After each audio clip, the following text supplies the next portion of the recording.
කල්යාණ මිත්‍රත්වය කියන එක හැදෙන්න ඕන ගෙදර තුලින්.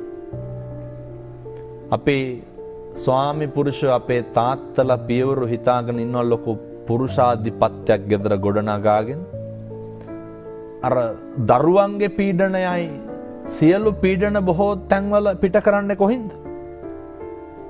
බිරිඳගෙන් නේ.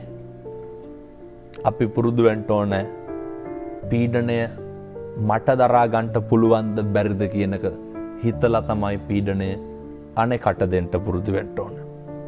ඒ නිසා පින්නතුනි අනේක වාරයක් කල්පනා කරන්ට ඔය පෘථග්ජන ජීවිතය තුළ ගෙදර ඉන්නකොට බුදුහාමුදුරුව අපිට අර පැහැදිලි කළේ ප්‍රධාන අකුසල් මූල තුන මොනවාද? ලෝභයයි, ද්වේෂයයි, මෝහයයි. ලෝභය, ද්වේෂය හටගන්නෙම ගෙදර ඉන්නකොට. දැන් අම්මලයි පුතාලයි අතර ප්‍රශ්න ඇති වෙනවා අඩුයි නේද? වැඩිපුර ප්‍රශ්න ඇති වෙන අර මම සඳහන් කරේ ලේලි නන්දම්මයි අතර. මේක අපේ අර කියනවනේ දර බැන්දනම් වෙන් වෙන්න ඕන කියලා. ඒක හරි වැරදි. බුදුදහමේ උගන්වන්නේ මොකක්ද? වෛරය නැති කරන්න පුළුවන් මොකෙන්ද? මෛත්‍රියෙන්නේ. ඇයි ඕක සමාජගත කරන්න බැරි? ඇවිල්ලෙන ගින්නට පිදුරු දානවා වගේ මොකක්ද අපි උගන්වලා තියෙන්නේ? වෙන විකල්පයක් නැහැ. මම දැකලා තියෙනවා සමහරක් ගෙවල් වල එක ගෙදර ලිප් දෙකක් තියෙනවා පින්නතුනේ. ඒ වුණාට ඒ නැන්දම්මත් පහන්න තියෙනවා, ලේලිත් පහන්න තියෙනවා.